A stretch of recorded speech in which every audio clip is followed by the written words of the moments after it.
మీ అందరికీ కూడా ఈ పునరుద్ధాన శుభాలు తెలియచేస్తూ ఉన్నాను. ఈరోజు దేవుని యొక్క వాక్యంలోనికి మనం వెళ్దాం. మత్తయి సువార్త 28వ అధ్యాయము మొదటి 10 వచనాలను మనం చదువుకున్నాం.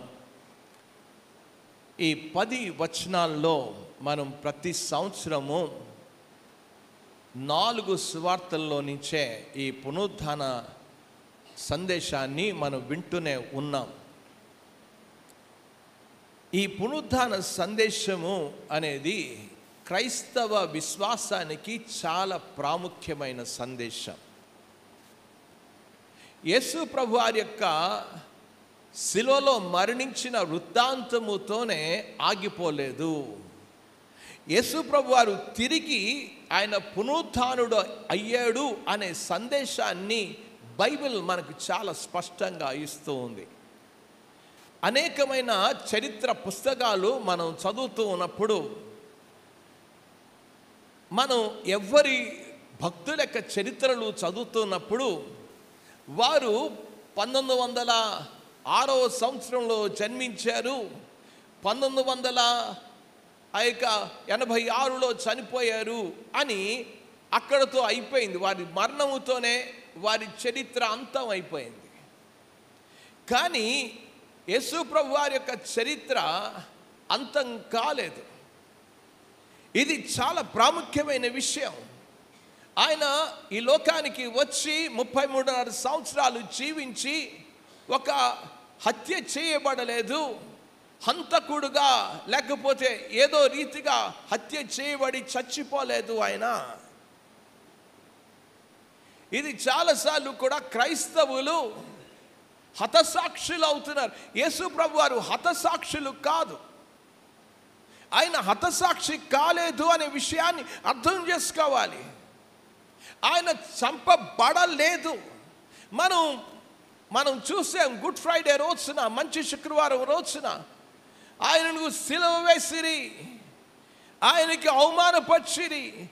ఇక 6 తీర్పులు, మత తీర్పులు, 6 రాజకీయపరమైన తీర్పులు, ఆయనని సిలువ వేశారు, కొరడాలతో కొట్టారు. ఇవన్నీ కూడా మనం చూస్తూ వచ్చాం. ఇవన్నీ కూడా గమనిస్తున్నప్పుడు అయ్యో యేసు ప్రభు వారిని ఇంత భయంకరంగా హింసించారు, ఇంత భయంకరంగా కొట్టారు అని ఆ దృశ్యాన్ని మనం చూస్తున్నాం. యేసు ప్రభు వారు ఆయన చంపబడలేదు. ఇది బాగా అర్థం చేసుకోవాలి. ఏంటండి అంతా కూడా యేసు ప్రభు వారు సిలువ వేయబడి మరణించాడని చెప్తున్నారు కదా, మీరేంటి ఇలాగ చెప్తున్నారు? యేసు ప్రభు వారు చంపబడలేదు. ఆయన తన ప్రాణాన్ని మనుషుల కోసం ధారపోశారు.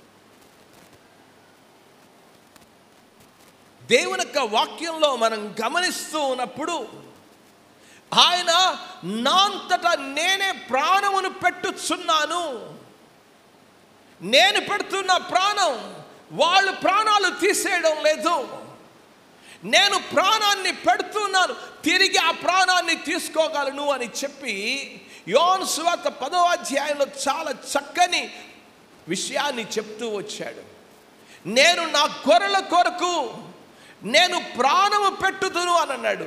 అది గొర్రెలకు జీవం కలుగుటకును సమృద్ధిగా కలుగుటకు నా అంతటా నేను ప్రాణం పెడుతూ ఉన్నా.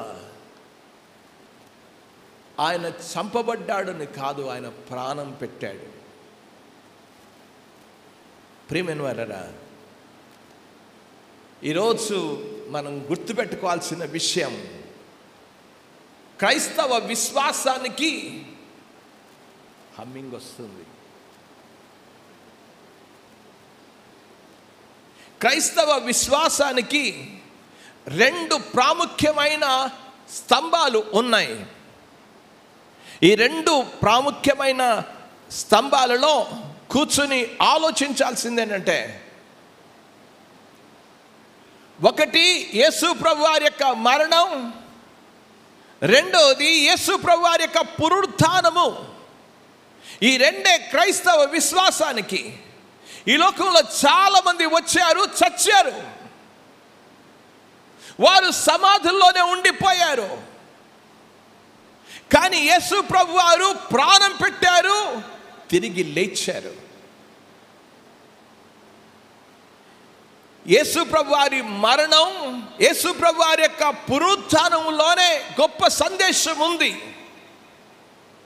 ఆయన మరణించక ముందు రాజ్య సువార్త ప్రకటింపబడింది. ఏం సువార్త ప్రకటించాడు? రాజ్య సువార్తను గురించి ప్రకటించాడు. దేవుని యొక్క వాక్యంలో యేసు ప్రభు వారి యొక్క జననమును గురించి 2 సువార్తికులు మాత్రమే రాశారు. మత్తయి సువార్త, లూకా సువార్తలోనే రాశారు. కానీ యేసు ప్రభు వారి యొక్క మరణాన్ని గురించి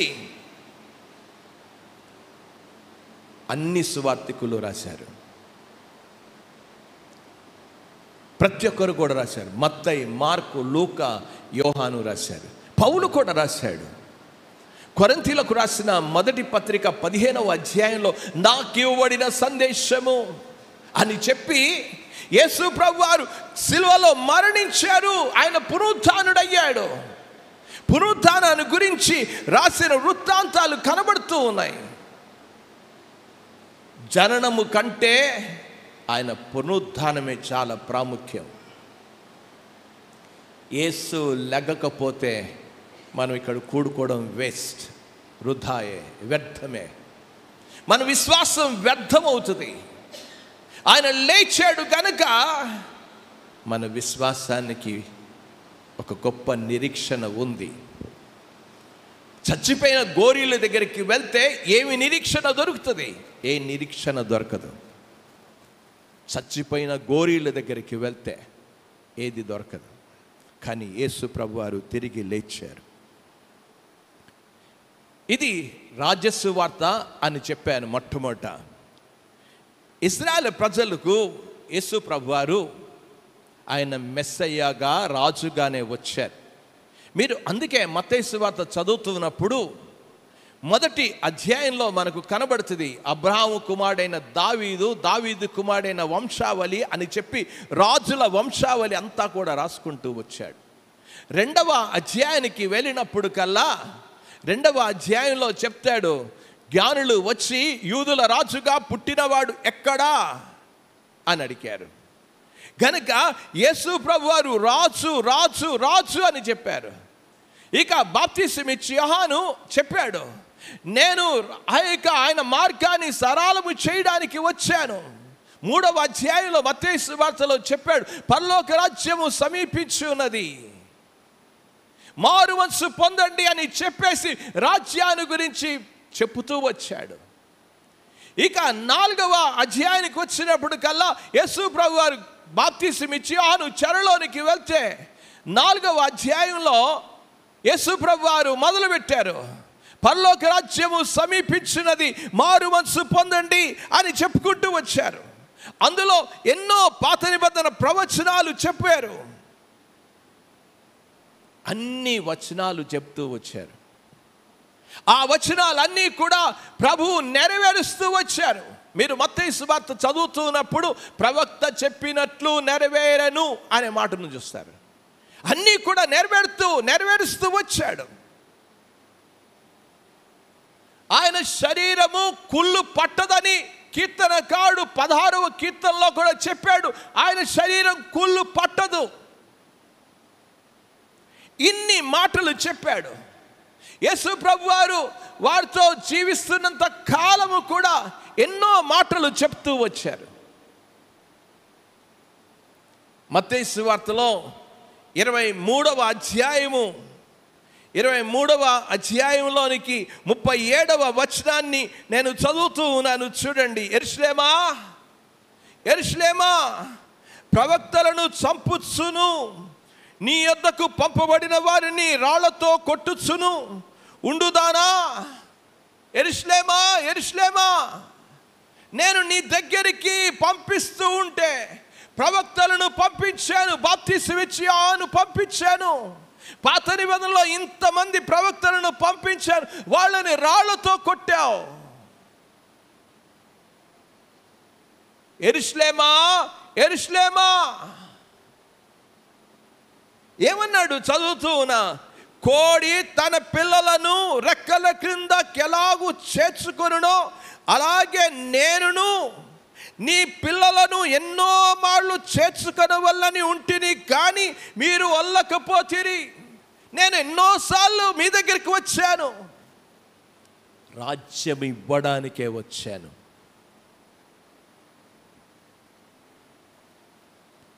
రాజ్యము ఇవ్వడానికే వచ్చాను. ఎన్నోసార్లు చేర్చుకున్నా, కానీ మీరు అంగీకరించలేదు. యోహాను సువార్తలో 1వ అధ్యాయం 11వ వచనంలో ఆయన తన స్వకీయుల యొద్దకు వచ్చాను, కానీ ఆయనను వారు అంగీకరించలేదు.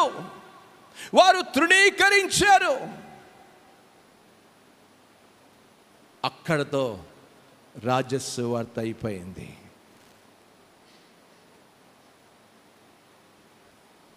యేసుక్రీస్తు ఆ రోజే ఆ యూదులు అంగీకరించుంటే, అందుకే చెప్పాడు లూకాసు వార్తలో, ఇప్పుడైనను అనంటే వాళ్ళు ఎరగలే. యేసు ప్రభు వారిని సిలువేశారు. ఆయన మరణము రాజ్యసువార్త ప్రకటిస్తుంటే, ఆయన పునరుద్ధానము కృపాసువార్తను ప్రకటిస్తుంది. యేసు ప్రభు వారు ఆయన పునరుద్ధానం అవ్వడం చేత ఆయన రక్షకుడు, రాజు అని రుజువు చేయబడ్డాడు. దేవుని యొక్క వాక్యంలో చదువుతూ ఉన్నాను, చూడండి. మత్తయి సువార్త 27వ అధ్యాయము 63వ వచనాన్ని చదువుతున్నాను. 63వ వచనంలో చదువుతూ ఉన్నాను. అయ్యా, ఆ వంచకుడు సజీవుడై ఉండినప్పుడు 3 దినములైన తర్వాత నేను లేచెదనని చెప్పినది మాకు జ్ఞాపకమున్నది. ఆయన లెగుస్తాడు అని చెప్పాడు, అది జ్ఞాపకం ఉన్నది. అందుకే వారు పిలాతు దగ్గరికి వెళ్ళారు.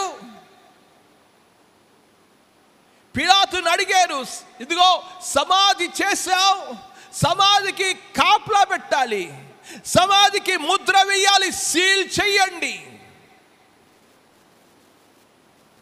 మత నాయకులందరికీ తెలుసు, ఇశ్రాయేలు ప్రజలు, అందుకే అన్నాడు మాకు జ్ఞాపకం ఉన్నది.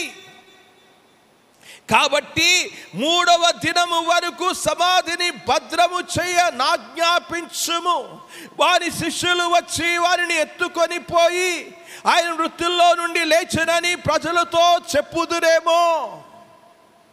ఇదిగో తీసుకుని వెళ్ళిపోయి చెప్తారేమో, మాకు జ్ఞాపకం ఉంది. కాపలా కాయమని చెప్పారు, ముద్ర వేశారు. అదంతా కూడా ఆయన మరణ సమయంలో, ఆయన మరణించినప్పుడు కూడా చెప్పాడు, ఒక కొత్త సమాధిలో ఉంచబడతాడు అన్నాడు. అది కూడా జరిగింది. యేసు ప్రభు వారు ముందుగానే చెప్పారు, లెగుస్తాడని. మత్తయి సువార్త 16వ అధ్యాయం 21వ వచనాన్ని నేను చదువుతూ ఉన్నాను, చూడండి. 21వ వచనంలో, అప్పటి నుండి తాను యెరూషలేమునకు వెళ్ళి పెద్దల చేత, ప్రధాన యాజకుల చేత, శాస్త్రుల చేతను అనేక హింసలు పొంది చంపబడి 3వ దినమున లేచుట అగత్యమని యేసు తన శిష్యులకు తెలియచేయ మొదలుపెట్టగా చెప్పాడు, నేను తప్పకుండా లెగుస్తా. 17వ అధ్యాయంలోని కూడా వెళ్తూ ఉన్న 22వ వచనంలో చదువుతున్నాను. వారు గలిలయలో సంచరించుచుండగా యేసు మనుష్య కుమారుడు మనుషుల చేతికి అప్పగింపబడుచున్నాడు, వారు ఆయనను చంపుదురు, 3వ దినమున ఆయన లేచునని, లెగుస్తాడు. 20వ అధ్యాయంలోని కూడా వెళ్తూ ఉన్నాను, చదువుతూ ఉన్నాను, చూడండి ఎన్నిసార్లు చెప్పాడు. నేను యెరూషలేమునకు వెళ్తూ ఉన్నా, మనుష్య కుమారుడు 18వ వచనంలో, ఇదిగో యెరూషలేమునకు వెళ్ళుచున్నాను, అక్కడ మనుష్య కుమారుడు ప్రధాన యాజకులకును శాస్త్రులకును అప్పగింపబడును, వారు ఆయన్ని శిక్షిస్తారు. 19వ వచనంలో, 3వ దినమున ఆయన మరలా లేచును, లెగుస్తాడు. ముందుగానే చెప్పాడు, 3వ దినమున లెగుస్తాడు. ఖచ్చితంగా శిలువలో ఆయన చరిత్ర ముగించబడలేదు. ముగింపు అక్కడ కాదు, ఆయన ముగింపు అక్కడ కాదు. ఆయన చెప్పాడు 3వ దినమున లెగిస్తానన్నాడు. ఆ సందర్భంలోనే మత్తయి సువార్త 28వ అధ్యాయము ఈ 10 వచనాల్లోకి మనం వెళ్తూ ఉన్నాం.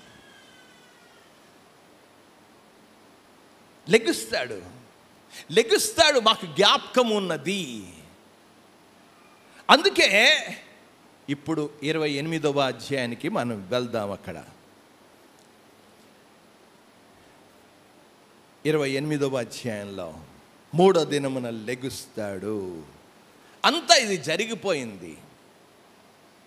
ఇక్కడ ఈ 28వ అధ్యాయం మొదటి 10 వచనాలలో 6 వాస్తవ సత్యాలు కనబడుతూ ఉన్నాయి. మొదటి సత్యం ఏంటి అనంటే 28వ అధ్యాయానికి వెళ్దాం. 1వ వచనాన్ని నేను చదువుతూ ఉన్నాను, చూడండి.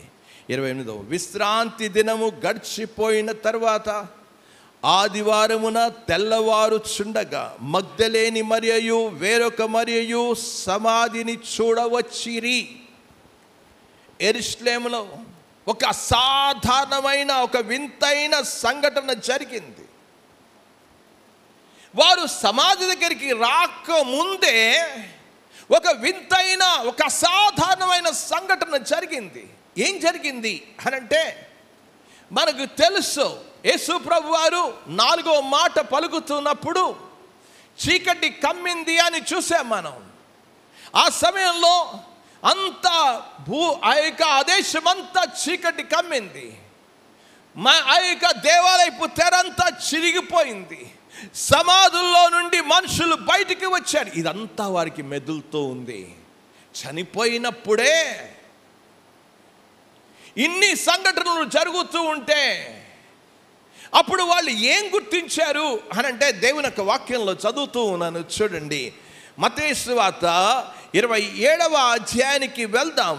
ఆ మాటలు నేను ఎలాగా రాయబడ్డాయో విషయాన్ని 54వ వచనంలో, శతాధిపతియు అతనితో కూడా యేసునకు కావలి ఉన్న వారును భూకంపము జరిగిన కార్యములన్నిటినీ చూచి మిక్కిలి భయపడి నిజముగా ఈయన దేవుని కుమారుడని చెప్పుకొనిరి.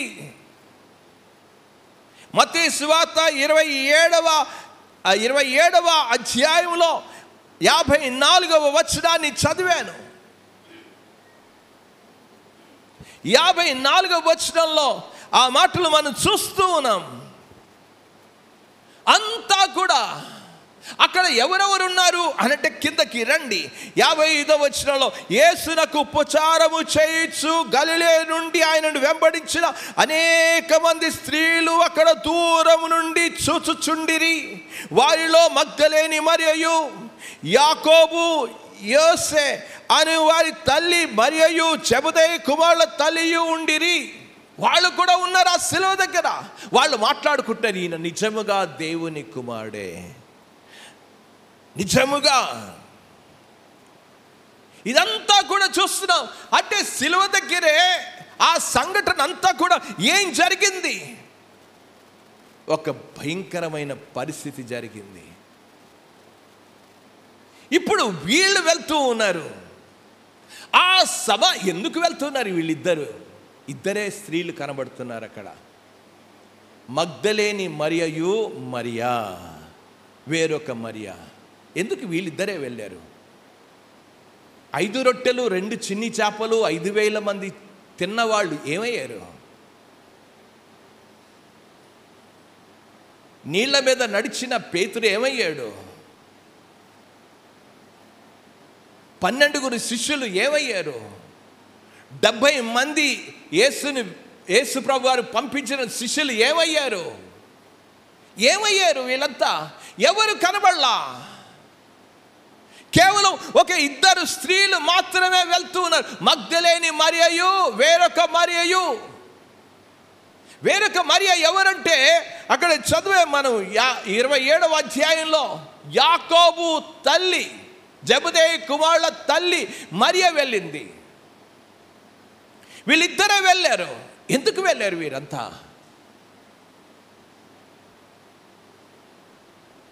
చాలా అద్భుతమైన విషయం. మగ్దలేని మరియ యొక్క జీవిత చరిత్రను అర్థం చేసుకోగలిగితే ఆమె ఎందుకు వచ్చిందో అర్థమవుతుంది. లూకా సువార్త 8వ అధ్యాయంలో మీరు వెళ్ళి ఇంటికి వెళ్ళిన తర్వాత చదవండి. అక్కడ మొదటి 3 వచనాలలో మనం గమనిస్తూ ఉన్నప్పుడు మగ్దలేని మరియను గురించి ప్రస్తావించాడు. ఆ మగ్దలేని మరియ ఆమె గురించి వర్ణిస్తూ 7 దయ్యములు పట్టిన మగ్దలేని మరియా అన్నాడు. 7 దయ్యాలు పట్టింది. ఆమె యేసు ప్రభు వారిని చేత స్వస్థత పొందింది. ఆమె విశ్వాసం ఉంచింది. ప్రభు కొరకు సాక్షిగా నిలబడ్డది. ప్రభువుకు పరిచర్య చేసింది. ఇంత సేవ చేసిన ఆవిడ ఏదైతే మేలు పొందిందో ఆ మేలును మర్చిపోలా. ఈరోజు దేవుడు ఎన్ని మేళ్ళు చేసినా మర్చిపోతూ ఉంటాం. మళ్ళీ ప్రార్థన చేస్తాం, నా ప్రాణమా యెహోవాను సన్నతించుము, ఆయన చేసిన ఉపకారంలో దేనిని మరవకుము. ఇవన్నీ బాగానే చేస్తాం. కానీ నిజంగా అందరూ మర్చిపోయారు. ఈవిడొక్కరే నాకు దేవుడు బాగు చేశాడు. సిలువ దగ్గర నిలబడింది, సమాధి దగ్గర కూడా నిలబడింది. సమాధి దగ్గర కూడా నిలబడింది. ఆ సమాధి దగ్గరగా నిలబడినప్పుడు ఆమె మగ్దలేని మరి ఎందుకు నిలబడింది? దేవుడు నన్ను బాగు చేశాడు, నేను దేవునికి రుణాన్ని తీర్చుకోవాలి, అందుకే వెళ్ళింది. యాకోబు తల్లి ఎందుకు వెళ్ళింది? మీరు మత్తయి సువార్త 20వ అధ్యాయానికి వెళ్ళినప్పుడు 20వ అధ్యాయంలో ఆమె వెళ్ళి యేసు ప్రభుని ఒక ప్రశ్నించింది, ఒకటి అడిగింది. ఏమని అడిగిందంటే, ప్రభువా నీవు రాజ్యాల్లో వచ్చినప్పుడు కుడివైపున ఒకడిని ఎడమ వైపున ఒకడిని ఉంచాలి కనుక ఇప్పుడు ఆయన లెగుస్తే అడిగేద్దాం, ఆయన రాజ్యం ఇస్తాడు, నా కొడుకుకి 2 సీట్లు దొరుకుతాయి, నా యొక్క మంచి పోస్టులు దొరుకుతాయి అని చెప్పేసి ఈవిడొక వేదాంతముతో ఒక దేవశాస్త్రంతో ఆవిడ వెళ్ళింది. సమాధి దగ్గరికి ఎంత వాళ్ళు వెళ్ళడానికి కారణాలు ఉన్నాయి. ఒక స్త్రీ దేవుడు చేసిన మేళ్లను జ్ఞాపకం చేసుకొని వెళ్ళింది. వారు ఎప్పుడు వెళ్ళారు? ఏ సమయంలో వెళ్ళారు? 20వ అధ్యాయం యోహాను సువార్త 20వ అధ్యాయం 1వ వచనంలో చదువుతున్నాను. ఆదివారమున ఇంకను చీకటి ఉన్నప్పుడు మగ్దలేని మరియయు పెందలకడే సమాధి యొద్దకు వచ్చి సమాధి మీద ఉండిన రాయి తీయబడి ఉండుట చూచెను. ఆమె ఆ సమాధి దగ్గరికి వెళ్ళి ఆ వృత్తాంతం అంతా కూడా దేనికోసం వెళ్తున్నారు వీళ్ళిద్దరు స్త్రీలు అనంటే మృతదేహానికి సుగంధ ద్రవ్యాలు పూయాలని వెళ్ళారు. యేసు ప్రభువారిని పునరుత్థానుడైన యేసును చూడ్డానికి కాదు, యేసు మృతదేహానికి సుగంధ ద్రవ్యాలు పూయాలని ఉద్దేశంతో ఆ రాయి ఎవరు తీస్తారు? ఆ రాయి ఎవరు తీస్తారు? వారి యొక్క ప్రయాణమే సరి అయిన దృక్పథంతో వెళ్ళలేదు, సరి అయిన విశ్వాసంతో వెళ్ళలేదు. ఇక్కడ ఒక ప్రశ్న ఉంది. ఆయన మృతుల్లో నుండి లెగిస్తాడని మాకు జ్ఞాపకం ఉన్నదని వాక్యం చెప్తూ ఉంటే ఎవరికి జ్ఞాపకం ఉంది? ఎవరికి జ్ఞాపకం ఉంది? ఆయన బోధ విన్న వారికి జ్ఞాపకం ఉన్నదా? ఆయనను వెంబడించిన శిష్యులకు జ్ఞాపకం ఉన్నదా? ఎవరికి జ్ఞాపకం ఉన్నది? ప్రియమైన వారడా, సమాధి దగ్గరికి వెళ్ళారు. దేన్ని చూడ్డానికి? మృతదేహానికి వారు సుగంధ ద్రవ్యాలు పూయడానికి వెళ్ళారు. అక్కడి నుంచి అందరూ వెళ్తున్నారు. రోమా సైనికులు వెళ్తూ ఉన్నారు. 3వ దినం వరకు కాపలా ఉన్నారు. కానీ ఎవ్వరు కూడా కాపలా ఉన్నారు, కానీ సమాధి యొద్దకు వెళ్ళలేదు. కేవలం మగ్దలేని మరియా, వేరొక మరియా వెళ్ళారు. ఇతరులు వెళ్ళలేదు. అంటే దీన్ని బట్టి అర్థం చేసుకోవాల్సిన విషయం ఏంటంటే, ప్రభు కొరకు నమ్మకంగా జీవించాలి, కడ వరకు నమ్మకంగా ఉండాలి,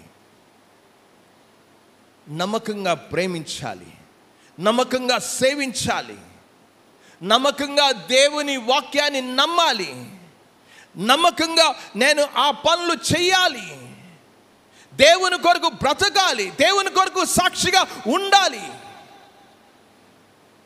ఇది వాళ్ళ యొక్క వృత్తాంతం అంతా కూడా. ఒకవేళ నిజంగా వీళ్ళు విశ్వాసంతో వెళ్ళకపోతే దేవుని కార్యాలు చూడలేరు. మత్తయి సువార్త 13వ అధ్యాయం 58వ వచనంలో ఒక మాట రాయబడింది. యేసు ప్రభు వారు అనేకమైన అద్భుతాలు చేశారు. అక్కడ అన్నాడు 58వ వచనంలో, వారి అవిశ్వాసం వలన ఆయన అక్కడ అద్భుతములు చేయలేదు అనండి. అవిశ్వాసం. ఒకవేళ నిజంగా వీళ్ళందరూ అవిశ్వాసమే. ఎవరు? శిష్యులు అవిశ్వాసమే, విన్నవారు అవిశ్వాసమే, అందరూ అవిశ్వాసంతో వెళ్తే ఇక దేవుడు లెక్కకూడదు, యేసుప్రభు వారు లెక్కకూడదు. ఎందుకు? అవిశ్వాసం వలన ఆయన అనేకమైన అద్భుతములు చేయలేదు. ఇక్కడ బాగా గుర్తుపెట్టుకోవాలి. అందుకే ప్రశ్న అన్నాను. ఏమన్నాను అనంటే, మన అవిశ్వాసాన్ని బట్టి దేవుని ప్రవచన నెరవేర్పు ఆధారపడి ఉండదు. మన అవిశ్వాసాన్ని బట్టి దేవుని యొక్క ప్రవచన కార్యక్రమము ఆగదు, ఆధారపడి లేదు. యేసు చెప్పిన రీతిగా ఆయన పునరుత్థానుడయ్యాడు. శిష్యుల యొక్క విశ్వాసం మీద ఆధారపడి ఉంటే ఆయన లెగకూడదు. ఆ స్త్రీల యొక్క విశ్వాసంపై ఆధారపడి ఉంటే లెగకూడదు. వారి అవిశ్వాసాన్ని బట్టి కాదు, దేవుని యొక్క ప్రవచన ప్రకారంగానే ఆయన లేచారు. వీరు సమాధి దగ్గరికి వెళ్ళారు. సమాధి దగ్గరికి వెళ్ళగానే ఏం జరిగిందో చూడండి. దేవుని యొక్క వాక్యంలోనికి వెళ్దాం. 2వ సత్యాన్ని మనం గమనిద్దాం. వారు మొట్టమొదట నమ్మకమైన స్త్రీలు, అందుకే దేవుని పట్ల కృతజ్ఞతతోనే అక్కడికి వెళ్ళారు. రెండవది, వారు అక్కడికి వెళ్ళిన తర్వాత ఏం జరిగింది అనంటే, ప్రభు దూత వారికి కనిపించాడు. సమాధి యొక్క రాయి దొర్లింపబడ్డది. ఒక భయంకరమైన భూకంపము కలిగింది. చదువుతూ ఉన్నాను చూడండి. ఇదిగో ప్రభు దూత పరలోకం నుండి దిగి వచ్చి రాయి పొర్లించి దాని మీద కూర్చుండెను. అప్పుడు మహాభూకంపము కలిగెను. ఆ దూత స్వరూపము మెరుపు వలె ఉండెను. అతని వస్త్రము హిమమంతా తెల్లగా నుండెను.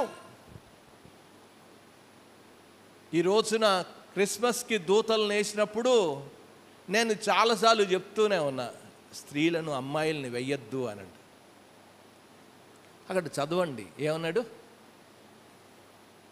దూత ఏమన్నాడు?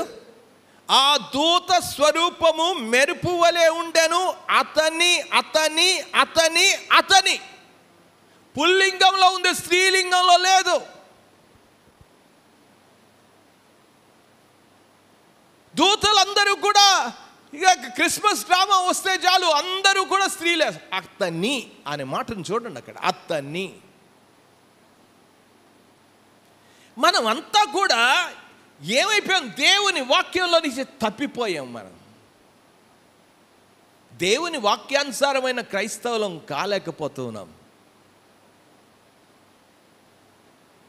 ఇక్కడ జరిగిన విషయాన్ని దూత అక్కడ దూత వచ్చినప్పుడు ఏం జరిగిందంట? అప్పుడు మహాభూకంపము కలిగెను. కంపించేసింది. పునరుత్థానుడైన యేసుక్రీస్తు ఆయన పునరుత్థానం అయినప్పుడు పెద్ద అప్పుడు మహాభూకంపం అన్నాడు. మామూలు భూకంపం కూడా కాదు, మహాభూకంపం. అంటే దూతలు ఒక గొప్ప శక్తి కలిగిన దూతలు అని అర్థం అవుతున్నాయి. లేఖనాలలో మనం చూస్తున్నప్పుడు దూతలు చాలా అద్భుతమైన కార్యాలు చేశారు. మీరు ఆదికాండంలోనికి వెళ్తే అబ్రాముని దర్శించిన ఆ వ్యక్తులు సొదొమ గొమొరాలో ఉన్న లోతు దగ్గరికి వెళ్ళారు. లోతు దగ్గరికి వెళ్ళినప్పుడు ఆ ఇద్దరు దూతలు వాళ్ళు ఏం చేశారు? లోతుతో మాట్లాడి బయటికి రండి తీసుకొచ్చారు. 2 చేతులు పట్టుకుని వచ్చారు. దూత సొదొమ గొమొరాలో అగ్ని గంధకములు కురిపించారు. దూతకి ఎంత గొప్ప శక్తి ఉంది, కదిలించగలరు భూమిని. మీరు రాజుల గ్రంథం చదువుతూ ఉన్నప్పుడు హిజ్కియా మీదకి అష్షూరు రాజులు వచ్చినప్పుడు ఇక వేరే రాజులు వచ్చారు. ఎంతోమంది రాజులు వచ్చారు. యుద్ధానికి వచ్చినప్పుడు 185,000 మంది దూత హతము చేసేసాడు. ఎంత శక్తి కలిగిన వాడు. పేతురు చెరసాల్లో ఉన్నప్పుడు ఇక తలుపులు పూర్తిగా తెరిచేసి తీసుకొచ్చాడు దూత. బలమైన కార్యాలు చేయగలడు, సంఖ్యలు తెంచేయగలడు. ఇప్పుడు ఆ దూతే ఏం చేశారు? ఆ యొక్క భూకంపము కలిగించినట్లుగా చూస్తున్నాను. పెద్ద భూకంపము కలిగిన తర్వాత జరిగిన విషయం ఏంటో ఒకసారి చూడండి. ఆ రాయి, దేవుని యొక్క వాక్యంలో చూస్తారు, రాయి పొర్లించి దిగి వచ్చి పొర్లించి రాయిని పక్కకు తొలగించారు. దూత తొలగించాడు. ఆ పెద్ద రాయి సమాధి మీద ఉంది. దూత రాయి ఎందుకు తొలగించాడు? యేసుప్రభు వారికి చేత కదా. అంటే ఆయన సమాధిలో పెట్టిలో పెంచేసాం కనుక అక్కడే ఉండిపోతాడా? బయటికి రాలేడు ఆయన? ఎందుకు రాయి దొర్లించాడు? ప్రియమైన వారరా, చాలామంది అనుకోవచ్చును ఆయన రాయి తీసేశాడు కనుక యేసుప్రభు వారు బయటకు వచ్చేసారు. మనం గమనిస్తాం, యోహాను సువార్త 11వ అధ్యాయంలో లాజరుని సమాధిలో ఉంచారు, ఒక గుహలో ఉంచారు. అది తీసిన తర్వాత అప్పుడు యేసుప్రభు వారు చెప్పాడు, లాజరు బయటికి రమ్ము అన్నాడు. పేత వస్త్రాలతో వచ్చాడు. పేత వస్త్రాలు తీసేమన్నాడు. యేసుప్రభు వారు అరే పేత వస్త్రాలు ఎవరైనా వెళ్ళి తీశారా? ఎందుకు చేశాడు ఇదంతా కూడా? ప్రియమైన వారా, యేసుప్రభు వారు ఆ సిలువలో ఉన్నప్పుడు నా దేవా నన్ను ఎలా విడిచితివి అనగానే దూత వచ్చి అని మొత్తం అక్కడ ఉన్న వాళ్ళని 185,000 మందిని చంపేసినట్లుగా చంపేయవచ్చు, తీసేయవచ్చు, తీసుకుని వెళ్ళిపోవచ్చు. చేయలా? ఎందుకు చేయలేదు? యేసుప్రభు వారు ఈ లోకానికి మరణించడానికి వచ్చాడు. ఆయన సజీవుడైన దేవుడని పునరుద్ధానుడయ్యాడు. ఆయన దూత చేయలా. దూత రాయి తీసేస్తే యేసుప్రభు వారు బయటికి రాలా. ఎందుకు తీశాడు? ఎందుకు అనంటే ఒక్కసారి కూర్చుని ఆలోచించండి. ఆ ఖాళీ సమాధిని మనుషులు చూడాలి, కళ్ళలారా చూడాలి, సాక్ష్యం ఇవ్వాలి. అందుకే ఆ రాయిని తొలగించాడు. యేసుప్రభు వారు పరిచర్యలో దూత ఎన్నో పనులు చేశాడు, ఎన్నో చేశారు. యేసుప్రభు వారు మత్తయి సువార్త 4వ అధ్యాయంలో శోధింపబడినప్పుడు దూతల చేత ఆయన పరిచర్య చేయబడ్డాడు. ఇప్పుడు ఏ దూత లేడు. యేసుప్రభు వారు చనిపోయినప్పుడు దూత లేడు, ఎవ్వరు లేరు. ఇప్పుడు దూత అంటున్నాడు రా.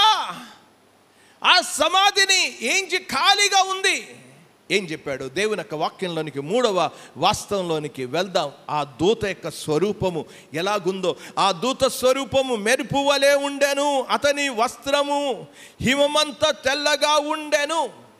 ఇప్పుడు 4వ వచనానికి వెళ్తున్నాం. 3వ సత్యం ఏంటి అనంటే, అతనికి భయపడుట వలన కావలి వారు వణికి చచ్చిన వారి వలె ఉండిరి. వీరు ఏమైపోయారు అనంటే, అక్కడున్న కాపలా కాసే వాళ్ళందరూ కూడా చచ్చిపోయినట్లయిపోయారంట. వారు మూర్ఛపోయారు. ఒక భయంకరమైన సంఘటన జరిగింది.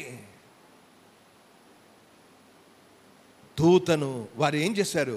అతనికి భయపడి, ఎవరికి? దూతకు.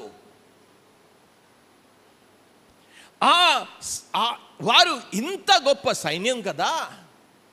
రోమా చరిత్రలో రోమా సైన్యాన్ని గురించి కూర్చుని ఆలోచిస్తే వాళ్ళు ఎంత క్రూరులు అంటే ఎంత క్రూరులు. వాళ్ళు దేనికి భయపడరు, నిర్భయంగా ఉండేవాళ్ళు. దేశాల మీదకి యుద్ధానికి వెళ్ళి అలవాటు పడిన వాళ్ళకి పిరిగితనం అంటూ ఏమీ కూడా లేదు. ఎందుకు? ఇప్పుడు చచ్చిన వాళ్ళు వణికిపోయారంట. ఎందుకు వణికిపోయారు? వాళ్ళు ఎలాగా వణికి కింద పడి చచ్చిన వారి, అక్కడ చూడండి వారు ఎలా పడ్డారు? చచ్చిన వారి వలె చచ్చిపోయినట్లుగా పడ్డారంట వాళ్ళు. ప్రియమైన వారరా, ఈ విషయాన్ని గుర్తుపెట్టుకోవాలని మనవి చేస్తున్నా. ఎందుకు? వారు యేసు ప్రభు వారు పునరుద్ధానుడైన సాక్ష్యము వాళ్ళు చూచారు. అరే ఏంటి పరిస్థితి? ఆయన మరణించినప్పుడు భూకంపం కలిగింది, ఆ యొక్క సమాధుల్లో ఉన్న మనుషులు లేచారు. ఈయన సజీవుడైన దేవుని కుమారుడని వాళ్ళు చెప్పారు. ఇప్పుడు కూడా చెప్పాల్సిందే. అది ఏం జరిగింది? వారు కళ్ళారా చూచారు. అరే నిజంగా ఈయన దేవుని కుమారుడు, చెప్పాల్సిందే. రోమా సైన్యము కనులారా చూశారు ఈ సంఘటన అంతా కూడా. ప్రియమైన వాళ్ళారా, వీళ్ళెందుకు భయపడ్డారు? వీళ్ళు భయపడ్డారు. రోమా సైన్యం వారు అక్కడ చూడండి వణికి, ఆ మాటలు వారు చెప్పారు. వారు అతనికి భయపడుట వలన వణికి, వీళ్ళు భయపడ్డారంట. ఇప్పుడు కిందకు వద్దాం, మనం స్త్రీల గురించి చూద్దాం. మనం అక్కడ 5వ వచనాన్ని నుంచి నేను చదువుతున్నాను. దూత ఆ స్త్రీలను చూచి, మీరు 4వ వాస్తవం, దూత ఆ స్త్రీలను చూచి ఏమన్నారు? భయపడకుడి. స్త్రీలు భయపడలా. ఈరోజు ఇక్కడ కూర్చున్న వాళ్ళు యేసు ప్రభునందు విశ్వాసం ఉంచని వాళ్ళు ఒక రోజున భయపడతారు, రొమ్ము కొట్టుకుంటారు, ఏడుస్తారు. యేసు ప్రభునందు విశ్వాసం ఉంచి నమ్మకంగా ఉండే వాళ్ళు భయపడరు. వీళ్ళు భయపడ్డారంట. రోమా సైనికులు భయపడ్డారు. ఇంత వీరులు శూరులు కింద పడి చచ్చారు. కానీ వీళ్ళు మాత్రం అక్కడ చూడండి, ఆ దూత ఆ స్త్రీలను చూచి మీరు భయపడకుడి. దూత ఎవరితో మాట్లాడాలా? అరే రోమా సైనికులతో మాట్లాడలేదు, శిష్యులతో మాట్లాడలేదు, మత నాయకులతో మాట్లాడలేదు. దూత ఎవరితో మాట్లాడాలా? ఎవరితో మాట్లాడతాడు? ఈ రోజున ప్రియమైన వారా, దేవా నాతో మాట్లాడు నాయనా, నాతో మాట్లాడు. ఏం మాట్లాడతాడు నీతోనే? నువ్వు నమ్మకంగా ప్రభుని ప్రేమిస్తున్నావా? నమ్మకంగా ప్రభు కొరకు జీవిస్తున్నావా? నమ్మకంగా సేవిస్తున్నావా? ఈరోజు అవి ఏముండవు. దేవా నాతో మాట్లాడు, నేను ఇష్టం వచ్చినట్లు ఉంటా, నువ్వు నాతో మాట్లాడే ప్రభువా? ఏం మాట్లాడతాడు దేవుడు? ఎవరితో మాట్లాడు? దూత కూడా కనబడ్డా. దూత ఎవరికి కనబడ్డాడు? దూత వారికి చెప్పిన విషయం, భయపడకు. మొదటి సందేశం ఇచ్చాడు ఆ స్త్రీలకు. ఆ పునరుద్ధానంలో ఇచ్చిన గొప్ప సందేశం ఏంటి స్త్రీలకు అనంటే, భయపడకుడి. మొట్టమొదటి సందేశం ఇచ్చాడు. ఆ సందేశం చచ్చిన వాళ్ళు పడ్డారు, వాళ్ళు వణికి చచ్చిన వాళ్ళకి ఎందుకయ్యా భయపడుతున్నారు అని అనలే రోమా సైనికులతో, కేవలం స్త్రీలతోనే అన్నాడు. దూత ఎవరితో మాట్లాడలేదు. యేసుని ప్రేమించి, యేసుని సేవించి, యేసు కొరకు నమ్మకంగా ఉన్న వారితో దూత మాట్లాడాడు. ఇక్కడ చాలా ఆసక్తికరమైన విషయం ఉంది. అరే, నాకైతే చాలా ఇది చూసిన తర్వాత, చదివిన తర్వాత స్త్రీలంటే నాకు ఎంత అసూయ వచ్చిందంటే అంత అసూయ వచ్చేస్తుంది. అంత అసూయ కాదు, అంత అసూయ వచ్చేస్తుంది. అరే, 3.5 సంవత్సరాలు మేము యేసు వెనకాల వెళ్ళాం, ఎంత పని చేసాం, మాకు కనబడాలా? ఈ స్త్రీలుగా కనబడ్డాడు, ఆ దయ్యం పట్టిన స్త్రీగా కనబడ్డాడు. నాకన్నా కనబడలే, నేను బాగున్నాను, నాకు కనబడలా, వాడు కనబడ్డాడు, ఆమె కనబడ్డాడు. ఇదేంటి? నాకు చాలా అసూయ వచ్చేసాయి. ఇది చదువుతున్నప్పుడు అనిపించింది, ప్రభువా ఏంటి నువ్వు ఇలాంటి వాడు ఏంటి? అసలు మాకెప్పుడైనా దూతలు కనబడలా? మొట్టమొదటి అధ్యాయంలో లూకాసు వార్త 1వ అధ్యాయానికి వెళ్తే, మరియతో మాట్లాడు దయాప్రాప్తురాలా అని గబ్రియేలు దూత కనబడ్డాడు. వాళ్ళు కనబడ్డాడు, మాకు కనబడలా. పోయి నిజంగా ఎవరు కనబడతాడంటే దేవుని కోసం నమ్మకంగా ఉండే వాళ్ళ కోసం. అందరికీ కనబడ్డు. మీరు జకరియని చదువుతుండే, లూకాసు వార్త చదువుతున్నప్పుడు, జకరియా తన వంతు వచ్చినప్పుడు యాజకత్వం చేశాడు. జకరియకి కనబడ్డాడు దూత. విద్య లేని పామరులు, గొర్రెలు కాపరులు, ప్రభువా మాకు ఏంటి పరిస్థితి, మేము అందరూ చేత వెలివేయబడ్డాం, మాకెవరు అంటే దేవుడు గబ్రియేలు దూతను పంపించి ఏమన్నాడు? మరియతో భయపడకుడి అన్నాడు, జకరియతో భయపడకుడి అన్నాడు, గొర్రె కాపరులతో అంటున్నాడు, భయపడకుడి, దావీదు పట్టణమందు నేడు మీ కొరకు రక్షకుడు. దూత వారికి కనబడ్డాడు, దూత వీళ్ళకు కనబడ్డాడు. ఎంత అద్భుతమైన విషయం అండి. విశ్వాసం లేని వారు భయపడాల్సి వస్తుంది. అన్నిటికీ భయమే వాళ్ళకి. కానీ విశ్వాసం కలిగిన వారు భయపడిన అవసరం లేదు. నమ్మకం లేని వారికే భయం అనేది పీడిస్తూ ఉంటుంది, వాళ్ళని వెంటాడుతూ ఉంటుంది భయం. అరే చచ్చిపోతే ఎక్కడికి వెళ్తాను? విశ్వాసం ఉన్నోడికి ఎప్పుడు భయం ఉండదు చచ్చిపోతే. నేను ఓ విషయాన్ని, ఒక్కరే ఉంటున్నారా మీరంతా? అంత తోటలో ఒక్కరే, మాకే భయం లేదు, మేము ఎప్పుడు భయపడం. ఏంటి? అరే ఈరోజు కాకపోతే రేపన్నా చచ్చిపోతాం, పెద్ద విచిత్రమే ఉంది. భయం అనేది అవిశ్వాసులకే భయం వెంటాడుతుంటుంది. చస్తే ఎక్కడికి వెళ్తావు? నరకానికి వెళ్తావు, దేవుని తీర్పునకు గురి అవుతావు. అందుకే భయం. రోమా సైనికులు భయపడ్డారు. నమ్మకమైన స్త్రీలు, సేవించిన స్త్రీలు, నిలబడిన స్త్రీలు భయపడలా. అది మొదటి సందేశం, భయపడకుడి అన్నాడు. రెండవ సందేశం ఏమి ఇచ్చాడో చెప్పండి, చూడండి అన్నాడు. దేవుని యొక్క వాక్యంలో చదువుతూ ఉన్నాను, చూడండి.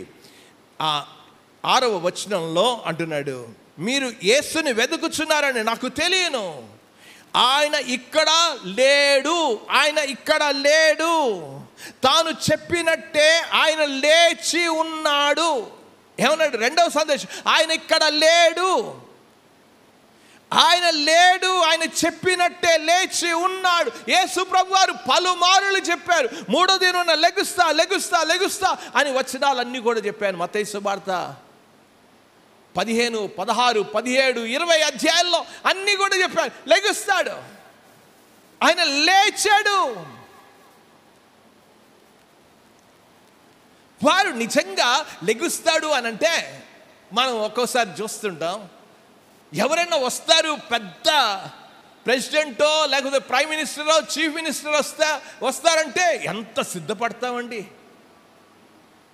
ఎంత సిద్ధపడతాం. అబ్బో ఎంత సిద్ధపడతాం, చాలా సిద్ధపడతాం. రోడ్లు సున్నాలు వేసేస్తాం. అబ్బా ఎంత సిద్ధపడతాం. కానీ ఎవరు సిద్ధపడలా. యేసు వస్తాడని, యేసు లెగుస్తాడని ఎవ్వరూ సిద్ధపడలే.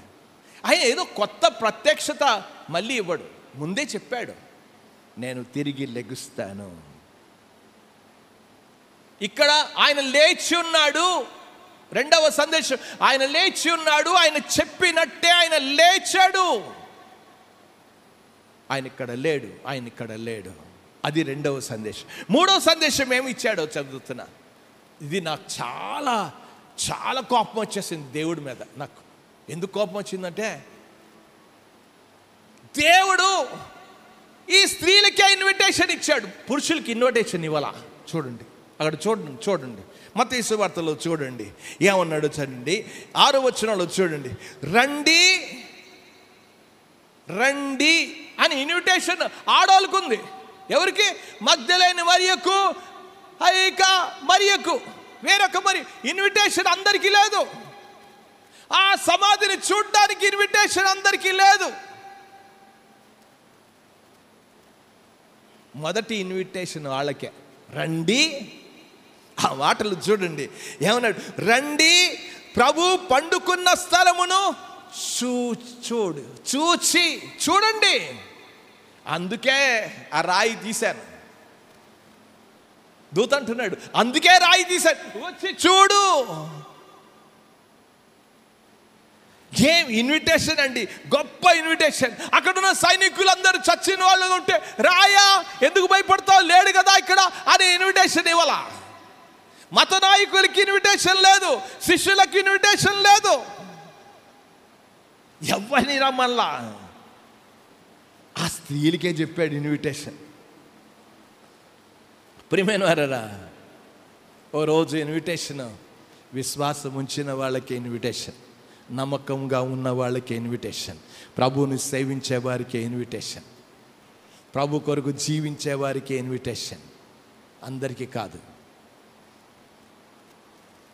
ఆయన రాజ్యంలో ఆయన చూడ్డానికి వెళ్ళడానికి అందరికీ లేదు ఇన్విటేషన్. ఒకటి ఇచ్చాడు, రండి చూడండి. మత్తయి సువార్తలో ఏమి చూశారో చెప్పలా, కానీ యోహాను సువార్తలో ఆ మగ్దలేని మరియా వారు ఏం చూశారు? 20వ అధ్యాయంలో, యోహాను సువార్త 20వ అధ్యాయానికి రండి. వారు ఏం చూశారో చదువుతాను చూడండి. వారు రాయి ఆదివారమున ఇంకా చీకటిగా ఉన్నప్పుడు మగ్దలేని మరియయు పెందలకడ సమాధి యొద్దకు వచ్చి సమాధి మీద ఉండిన రాయి తీయబడి ఉండుట చూచాను. ఇప్పుడు ఎవరికి ఇన్విటేషన్ వచ్చింది? ఇక్కడ చెప్పాడు, ఇక్కడ రండి, ఆ సమాధిలోనికి రా, చూడు. వారు చూచారంట. పండుకున్న స్థలంలో ఏం కనబడుతుంది? పండుకున్న స్థలం చూడండి, కిందకి రండి. దేవుని యొక్క వాక్యంలో 7వ వచనంలో, నారబట్టలు పడి ఉండుటయు ఆయన తల రుమాలు నారబట్టల యొద్ద ఉండగా వేరొక చోట పెట్టి ఉండేటయు చూచెను. అన్నీ కూడా జాగ్రత్తగా నారబట్టలు, బట్టలు అన్నీ కూడా అక్కడ ఉన్నాయి. ఆ ఇన్విటేషన్లో వెళ్ళి లోపలికి చూశారు వారు. రా చూడండి, యేసు లేచాడు, సమాధి ఖాళీగా ఉంది, సమాధిలో లేడు. ఖాళీ సమాధి. లూకాసు వార్తలోనికి వెళ్తే, లూకాసు వార్తలో ఆ మాటలు మనం చూడగలం. ఏమన్నాడు? 24వ అధ్యాయంలోనికి మనం వెళ్తే వారు చెప్పాడు, ఆయన ఇక్కడ లేడు, ఆయన లేచి ఉన్నాడు. 6వ వచనంలో లేచి ఉన్నాడు, లేచాడు. లేడు, ఇక్కడ యేసు ప్రభు వారు లేరు. ఎవరికి చెప్పాడండి పునరుద్ధాన సందేశం? మొదటి సందేశం స్త్రీలకే చెప్పాడు. అరే ఎంత జన్మను గురించి చెప్పినా వాళ్ళకే చెప్పాడు, పునరుద్ధానం గురించి చెప్పినా వాళ్ళకే చెప్పాడు, మనకు చెప్పలా. అంటే తర్వాత ఆలోచిద్దాం మనం ఎందుకు చెప్పలేదు. వాళ్ళకే చెప్పాడు. పునరుద్ధానం మొదటి సందేశం ఇచ్చింది స్త్రీలకే ఇచ్చాడు. అందుకే ఎవరైతే నమ్మకంగా విశ్వసించి, నమ్మకంగా సేవించి, ప్రేమించి జీవించే వాళ్ళకి దేవుడు వారి జీవితంలో ఎన్నో గొప్ప కార్యాలు చేస్తాడు. రోమా పరిపాలనలో యూదుల యొక్క ఆచారాల ప్రకారం, రోమా ప్రభుత్వ ప్రకారం స్త్రీలను చాలా తక్కువగా చూస్తారు. యూదులైతే రబ్బీలు అయితే స్త్రీల మాటలు నమ్మద్దంటారు. కానీ ప్రభు వాళ్ళందరూ తోలడాడినా ప్రభు మాత్రం తోలనాళ్ళ స్త్రీలకే చెప్పాడు. ప్రియమైన వారరా, ఎంత అద్భుతమైన విషయం. ఎందుకు స్త్రీలు వాళ్ళు సిలువనొద్ద నిలబడ్డారు. వాళ్ళు అందరూ విడిచి పారిపోయిన సిలువ యొద్ద నిలబడ్డారు. వాళ్ళు అందరూ తోలనాడిన స్త్రీలు తోలనాడలా అలాగే ఉన్నారు. నమ్మకంగా నిలబడ్డారు, నమ్మకంగా సమాధి దగ్గర నిలబడ్డారు. అరే నిజంగా యేసుప్రభు వారు సిలువ వేసినప్పుడు శిష్యులు అందరూ ఉండాలి. యేసుప్రభు వారిని ఆయన సమాధి చేసినప్పుడు శిష్యులందరూ ఉండాల్సి, ఎవరు లేరు, స్త్రీలే ఉన్నారు. అందుకే స్త్రీలకే దేవుడు దూత సందేశం ఇచ్చాడు. 4వది ఏమిచ్చాడు? మొదటిది అన్నాడు భయపడకుడి అన్నాడు. మొదటిది భయపడకుడి, 2వది ఆయన ఇక్కడ లేడు, 3వది రండి అని అన్నాడు. 4వది ఏమంటున్నాడంటే చూడండి, మత్తయి సువార్త 28వ అధ్యాయంలో చదువుతూ ఉన్నాను, 27వ వచనంలో, త్వరగా వెళ్ళి ఆయన మృతుల్లో నుండి లేచి ఉన్నాడని ఆయన శిష్యులకు తెలియచేయుడి. వెళ్ళు. ప్రభువా, స్త్రీలే మాకే పాత్ర, అసలు స్త్రీలకి విలువే లేదు, విలువ లేని మమ్మల్ని విలువైన మాటలు చెప్పమంటావా? చెప్పండి. ఇంతకంటే విలువైన మాటలు ఏవీ లేవు. యేసు మృతుల్లో నుండి లేచాడు. 2 సందేశాలు ఇచ్చాడు. యేసు మృతుల్లో నుండి లేచాడని చెప్పు. ఆయన మీకంటే ముందుగా గలిలయకి వెళ్తాడని ఒక మహిమగల సందేశం వాళ్ళకి వెళ్ళి ఇవ్వు. ఎందుకు? నేను చెప్పాను, పునరుద్ధాన సందేశము కృపా సందేశం.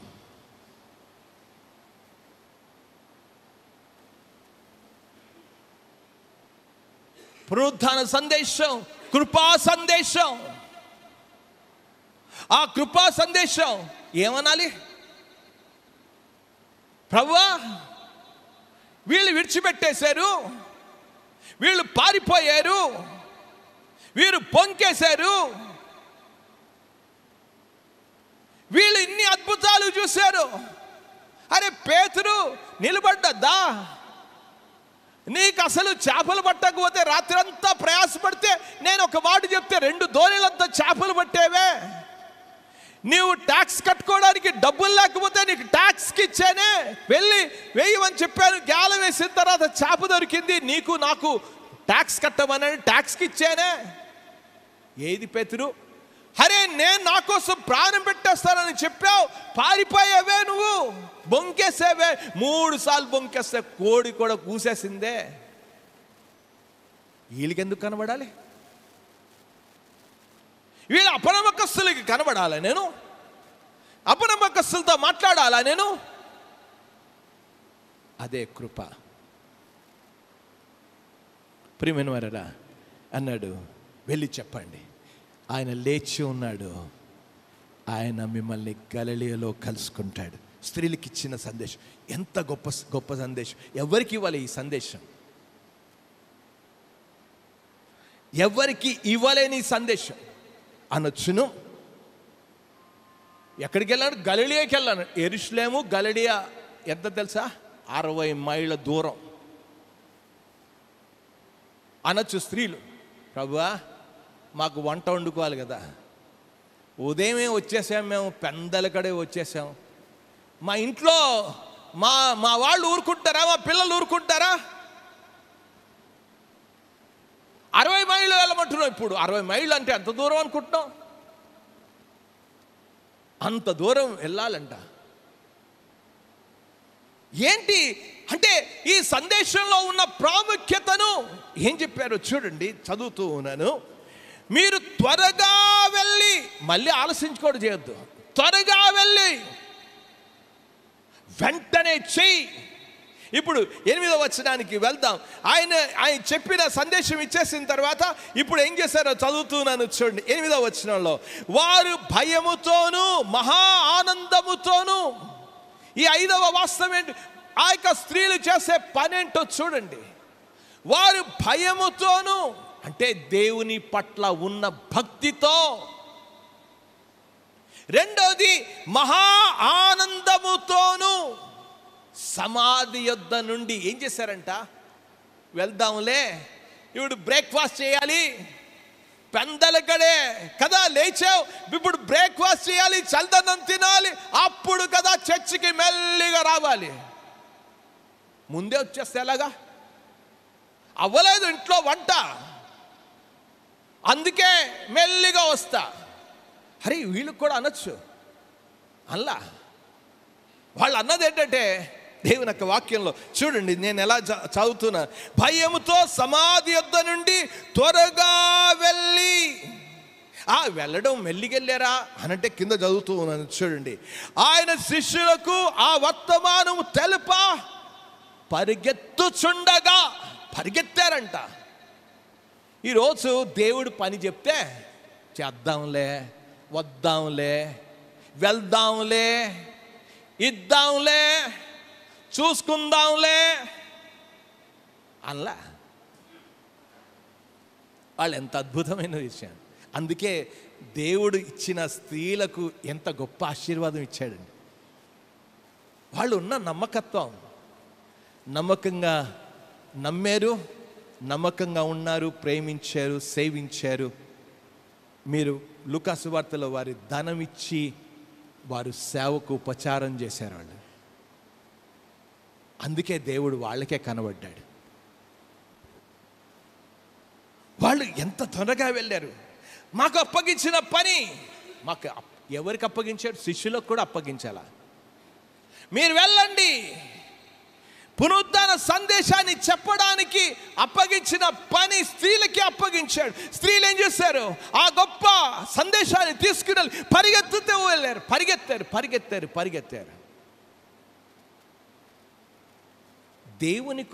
దేవుని కొరకు అలాంటి ఆతృత కలిగిన వాళ్ళను, నమ్మకమైన వాళ్ళకి దీవెనలు మెండే. మనం ప్రభు నమ్ముతాం, నమ్మకంగా ఉండవు. ప్రభువుని నమ్ముకుంటాం, నమ్మకంగా సేవించాం. ప్రభువుని నమ్ముకుంటాం, ఏక దృష్టితో మనం ఉండం. ప్రభువుని నమ్ముకుంటాం, ప్రభు పనిలో పాల్గొం. నమ్ముకుంటాం, ప్రభు కొరకు ధారపోయాం, కష్టపడం. కానీ ఈ స్త్రీలు ఎంత అద్భుతమైన విషయం, పరిగెత్తున్నారంట. దేవుని సందేశం వినగానే పరిగెత్తారు. ఎవరి మాట విని? దూత మాట విని. మొదటి స్త్రీ లూకా సువార్తలో దూత మాట విని మరి అంది, గబ్రియేలు దూత, దయాప్రాప్తురాలా, నీకు శుభము అని చెప్పిన తర్వాత ఇది ఎలా జరుగుతుందంటే, అంతా చెప్పిన తర్వాత ఒకటే ఒక మాట, నీ దాసురాలను, నీ మాట చొప్పున, నీ మాటకు లోబడతా. ఇక్కడ కూడా స్త్రీలు అదే పని చేశారు. ఆయన లేచి ఉన్నాడు, ఆయన లేచాడు, చెప్పమన్నాడు, అంతే, దూత చెప్పమన్నాడు, పరిగెత్తుతూ ఉన్నారు. దేవుని కోసం పరిగెత్తితే దేవుడు తప్పకుండా కనబడ్డాడు. చూడండి దేవుని యొక్క వాక్యంలో 9వ వచనానికి రండి. వారు పరిగెత్తుచుండగా అనే మాట ఉంది చూడండి. 8వ వచనం, పరిగెత్తుచుండగా యేసు వారిని ఎదుర్కొనగా. ఎవరు వచ్చారు? యేసే. ఎంత అద్భుతం! ఎవరు వస్తారు? నువ్వు దేవుని పనిలో ఉంటే దేవుడు వస్తాడు. ఈరోజు దేవుని పనిలో ఉండవు, దేవుని కోసం నమ్మకంగా, దేవుడు ఎందుకు కనబడతాడండి? దేవుడు ఎందుకు దీవిస్తాడు? దేవుడు ఎందుకు వాడుకుంటాడు? ఈరోజు దేవుని కోసం ఆవిడ చూడండి, పరిగెత్తుచుండగా. ఆ మాట నాకు ఎంత అద్భుతం అనిపించింది. పరిగెత్తుచుండగా, దేవుని కోసం పరిగెత్తుతుంది అంటే స్త్రీలు 60 మైళ్ళు ప్రయాణం చేయాలంటే ఎంత శక్తి కావాలి, ఎంత బలం కావాలి, ఎంత ధైర్యం కావాలి. పరిగెత్తుచుండగా స్త్రీలకే కనబడ్డాడు. పునరుద్ధాన సందేశం స్త్రీలకే ఇచ్చాడు, స్త్రీలతోనే మాట్లాడాడు, స్త్రీలకి కనబడ్డాడు. ఎవరికి కనబడలే, ఒక్క శిష్యుడు కనబడలా. ఎవరికి చెప్పమన్నాడు ఆ విషయాన్ని? కొద్దిగా ఆ మాటలు మనం వెళ్దాం. చూడండి, ఇక శుభమని చెప్పాను. వారు ఆయన యొద్దకు వచ్చి ఆయన పాదములను పట్టుకొని ఆయనకు ఆరాధించడం మొదలుపెట్టారు. నమ్మకంగా ఉంటే దేవుడు కనబడతాడు. వచ్చి పోదాంలే అనుకుంటే దేవుడు ఎప్పుడు మాట్లాడు. అందుకే మార్పు రావు మనలో. నమ్మకంగా దేవుని పట్ల నమ్మకంగా రా, నమ్మకంగా సేవించు, నమ్మకంగా ప్రేమించు, నమ్మకంగా దేవుడు అప్పగించిన పని చెయ్యి. ఈ రోజున దేవుని పని నమ్మకంగా చెయ్యం. దేవుని పని నమ్మకంగా చెయ్యం. చాలామంది నిర్లక్ష్యం. దేవుడు నాతో ఒక రోజున మాట్లాడాడు. యెషయా గ్రంథంలో ఆ మాట ఉంది, యెర్మీయా గ్రంథంలో, యెహోవా కార్యమును అశ్రద్ధ చేయువాడు శాపగ్రస్తుడు అని. నేను ఆ మాటతో ఏ రోజు కూడా నిర్లక్ష్యం చేయను. ఇదంతా కూడా జరిగిన విషయం 43 సంవత్సరాల క్రితం. ఆ రోజు నుంచి ఈ రోజు వరకు కూడా, మొన్న గుడ్ ఫ్రైడే అయిపోగానే కూర్చున్నాను ఈ పునరుద్ధాన సందేశాన్ని సిద్ధపడుతుంటే. పాస్టర్ అంటున్నారు రెస్ట్ తీసుకోవచ్చు కదా, మా పాప అంటుంది రెస్ట్ తీసుకోవచ్చు కదా, 3 గంటలు మాట్లాడి ఇప్పుడే రెస్ట్ తీసుకోవచ్చు కదా. దేవుని పని ముఖ్యం. నమ్మకంగా ఉండు. యెహోవా కార్యమును అశ్రద్ధగా ఇది చాలామందికి అర్థం కాదు. దేవుని పని అంటే చాలా చులకనగా అనుకుంటారు చాలామంది. అందుకే దేవుని దీవెనలు రావు. శ్రద్ధగా చేయడం నేర్చుకో, దేవుని పనిలో ఉండు. ఇంకేం జరిగింది అని అంటే, వాళ్ళతో ఏమని మాట్లాడాడో ఇప్పుడు చూడండి. యేసుప్రభు వారు మాట్లాడిన విషయాన్ని నేను చదువుతూ ఉంటే అనిపించింది. 10వ వచనంలో చూడండి, యేసు ఇప్పుడు దూత అన్నాడు, భయపడకుడి అన్నాడు. ఇప్పుడు 10వ వచనంలో వారందరూ యేసుప్రభుని ఆరాధించారు. ఆరాధించిన తర్వాత యేసుప్రభు వారు చెప్పిన మాటలు ఇప్పుడు చూడండి. యేసు భయపడకుడి, ఇప్పుడు వీళ్ళకి చెప్పాడు, దూత చెప్పాడు, యేసు చెప్పాడు, మీరు భయపడకుడి, మీరు వెళ్ళి ఎవరితో చెప్పాలి? ఈ దొంగలు, వీళ్ళు పారిపోయిన వాళ్ళు, వీళ్ళు అపనమ్మకస్తులు, వీళ్ళు మోసగాళ్ళు అనల్లా. ఏమన్నాడు చూడండి, చదువుదాం. నా సహోదరులు. ఎంత కృప! అక్కడ చెప్పాడు, నా సహోదరులు. ఎవరు వాళ్ళు? నా సహోదరులు. అక్కడ దూత అన్నాడు, శిష్యులకు వెళ్ళి చెప్పుడి అని అన్నాడు. యేసు అంటున్నాడు, వారు నా సహోదరులు. ఎంత అద్భుతం అండి! యేసు ప్రభు వారు మనల్ని ఎంతగా ప్రేమిస్తున్నారు ఒకసారి అర్థం చేసుకోండి.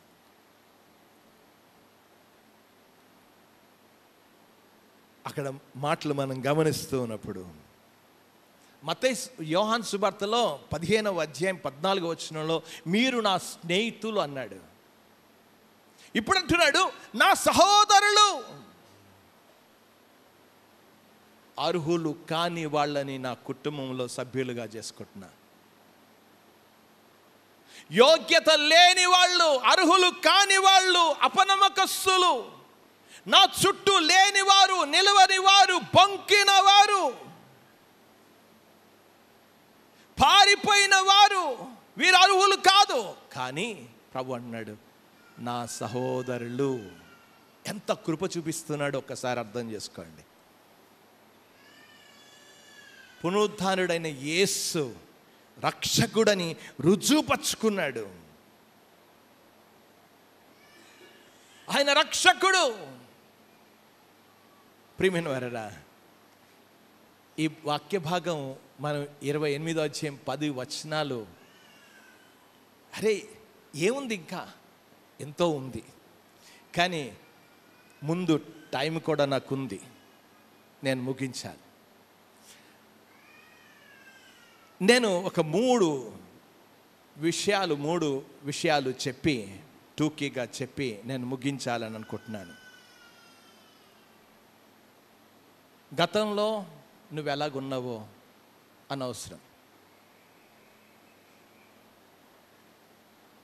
గతంలో నువ్వు ఎలాగున్నావో అనవసరం. గతంలో వ్యభిచారిగా ఉన్నావేమో, దొంగగా ఉన్నావో, లోభిగా ఉన్నావేమో, మోసగాడుగా ఉన్నావేమో, దేవునికి అనవసరం. మగ్దలేని మరియ దయ్యములు పట్టి నా స్త్రీ. దేవుడు గతాన్ని చూడడం లేదు. నేను గతాన్ని ఎప్పుడు కూడా జ్ఞాపకం చేసుకోనని చెప్పాడు. గతం కాదు, ఇప్పుడు ఎలా జీవిస్తున్నావు? మగ్దలేని మరియ దేవుని కోసం నమ్మకంగానే జీవించింది, నమ్మకంగానే ప్రేమించింది, నమ్మకంగానే సేవించింది, నమ్మకంగానే ఆరాధించింది. అందుకే ఆమె ద్వారా గొప్ప కార్యాలు దేవుడు చేయగలిగాడు. ఈ రోజున దేవుడు గతాన్ని చూడడం లేదు. ఆమె చేసిన పరిచర్య, నేను చెప్పాలంటే బైబిల్లో ఈ యొక్క గొప్ప వీరమణి అని చెప్పాలి. మొదటి ఇన్విటేషన్ తీసుకున్నది ఆవిడే. మొదటి ఇన్విటేషన్ తీసుకుని చూచింది ఆవిడే. మొదటి సందేశాన్ని పొందింది ఆవిడే. మొదట పరిగెత్తింది ఆవిడే. మొదటి సందేశం, పునరుద్ధాన సందేశాన్ని లోకానికి చెప్పింది ఆవిడే. శిష్యులు చెప్పాల్సింది పోయి శిష్యులకు వెళ్ళి చెప్పింది ఆవిడే. దేవుడు ఏ వ్యక్తినైనా వాడుకుంటాడు. గతం కాదు, ప్రస్తుతం నువ్వు దేవుని కోసం నమ్మకంగా జీవిస్తే, నమ్మకంగా సేవిస్తే, నమ్మకంగా ఆరాధిస్తే, నమ్మకంగా వెంబడిస్తే, నమ్మకంగా సమర్పించుకుంటే దేవుడు చేస్తాడు. నిర్లక్ష్యం, అలక్ష్యముతో చేస్తే దేవుడు వాడుకోడు. అది మొదటిది. ఆమె ఇష్టపూర్వకంగా చేసింది. కొంతమంది బలవంతంగా సేవ చేస్తారు, బలవంతంగానే. నేను అప్పుడప్పుడు చూస్తా, బలవంతంగానే చెప్పారు కనుక ఇప్పుడు వీళ్ళు అలా చేయలే, ఇష్టపూర్వకంగా చేశారు వాళ్ళు. ఎవరు చెప్పాలా? ఎవరన్నా రమ్మని చెప్పారా? ఎవరన్నా సుగంధ ద్రవ్యాలు పూయమన్నారా? ఎవరన్నా సమాధి దగ్గరికి రమ్మన్నారా? ఎవరు? దేవుడు చేసిన ఉపకారాలని మర్చిపోకుండా నమ్మకంగా ప్రభు కొరకు నిలబడింది. రెండవది, ఈ పునరుద్ధానంలో ఒక గొప్ప ఆధిక్యత మనకు వచ్చింది. ఏమన్నాడు? శిష్యులు అనలేదు, ఏమన్నాడు? స్నేహితులు అనలేదు, సహోదరులు. అంటే నువ్వు నా తమ్ముడివి, నువ్వు నా తమ్ముడివి, నా చెల్లివి. నా సహోదరివి, నా కుటుంబంలోను సభ్యుడివి. దేవుడు తన కృప చేత తన కుటుంబంలో మనల్ని చేర్చుకున్నాడు. అందుకే నా సహోదరులు అన్నాడు. ఈ పునరుద్ధానం వలన నేను స్నేహితుడు కాలా, నేను ఆయన సహోదరుని కాగలిగాను. ఎంత అద్భుతమైన ఆధిక్యత నాకుంది.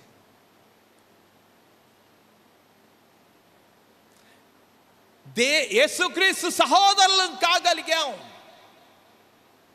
Is my elder brother. ఆయన నా పెద్దన్న యేసు. ఎంత అద్భుతం. అందుకే అన్నాడు సహోదరులకు అన్నాడు. మూడవది, ప్రియమైన వారరా, నమ్మకమైన మనుషులనే దేవుడు వాడుకుంటాడు. నమ్మకంగా, చరిత్రలో అంతా కూడా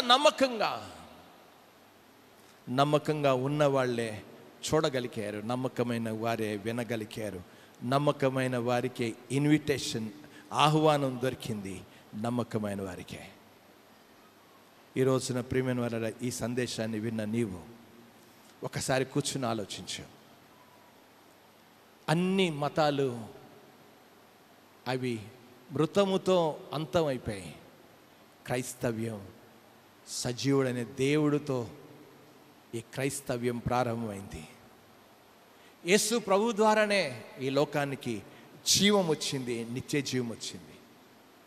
ఆయన ఈరోజు కూడా నిన్ను పిలుస్తూ ఉన్నాడు. ఆయన నువ్వు నా సహోదరుడు కావాలని ఆయన పిలుస్తూ ఉన్నాడు. ఆయన ఒక చిన్న ప్రార్థన చేస్తావా? ప్రభువా, నేను పాపినయ్యా, నేను ఒప్పుకుంటున్నా, నా కోసం నువ్వు మరణించావు, నా కోసం తిరిగి లేచావు, నువ్వు సజీవుడు అయిన దేవుడు ప్రభువా, నీవు పునరుద్ధానం అవ్వడం చేతనే నేను నీతివంతుడు కాగలిగాను, నువ్వు పునరుద్ధానం అవ్వడం చేతనే నేను నీతివంతుడు కాగలిగాను, నువ్వు పునరుద్ధానుడు అవ్వడం చేతనే నీ కుటుంబంలో సభ్యుడిని కాగలిగాను, నీ పునరుద్ధానం వలనే నాకు నిత్య జీవం ఉన్నది.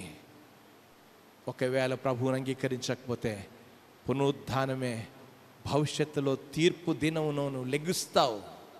తీర్పు ఉంటుంది. ఈ పునరుద్ధానమే తీర్పుని తెస్తుంది. ఈ పునరుద్ధానమే దేవుడు ముందు నిలబడి లెక్క అప్పచెప్పవలసి ఉంటుంది. ప్రభువా, నాకు అర్థమైందయ్యా, ఈరోజు నువ్వు నాకు కావాలి, నా కోసం వచ్చావు, నా కోసం మరణించావు, నా కోసం తిరిగి లేచావు. హిందీలో నేను చిన్నప్పుడు ఒక పాట పాడుకునేవాడిని, ఖుషి ఖుషి మనాओ బోలో బోలో మెస్సయ్యాకు జై జై, మేరే లియే ఆయా మేరే లియే జియా మేరే లియే ఫిర్ భీ ఉఠా. ఆయన తిరిగి లేచిన దేవుడు, ఆయన సజీవుడైన దేవుడు. నా కోసం ఆయన పునరుద్ధానమే కృపనిచ్చిన సందేశం, పునరుద్ధానమే సహోదరులుగా చేసిన సందేశం, పునరుద్ధానమే నన్ను నీతిగా చేసిన సందేశం, పునరుద్ధానమే నన్ను శక్తివంతునిగా చేసిన సందేశం, పునరుద్ధానమే సేవ చేయడానికి శక్తినిచ్చిన. అందుకే అన్నాడు, ఈ పునరుద్ధాన బలము ఎరుగు నిమిత్తాన్ని పౌలు అన్నాడు, దేవా నీ పునరుద్ధానమే లేకపోతే మేము ఇక్కడ కూడుకోవడం వ్యర్థమే. దేవా, ఇదిగో నా జీవితం, ఇదిగో ప్రభా, నేను పారిపోయాను, నేను నమ్మకస్తుడిని కాదయ్యా, నేను పారిపోయిన వాడిని, పొంకిన వాడిని, దౌర్భాగ్యుడినయ్యా, నన్ను క్షమించని ప్రభుని ప్రార్థన చేద్దాం. నమ్మకంగా లేను ప్రభువా, నన్ను క్షమించు. ఈ రోజు నుంచి మగ్దలేని మరియా గతంలో 7 దయ్యాలు పట్టి బాధపడుతున్న ఆవిడని విడిపిస్తే కడ వరకు నమ్మకంగా ఉండడం చేత నువ్వు వాడుకున్న దేవుడివి. ఈరోజు నన్ను నమ్మకంగా ఉంటా, నన్ను వాడుకో అయ్యా, నన్ను నిలబెట్టుకో అయ్యా. ప్రభువుని ప్రార్థన చేద్దామా? Subscribe now and press the bell icon. Never miss an update.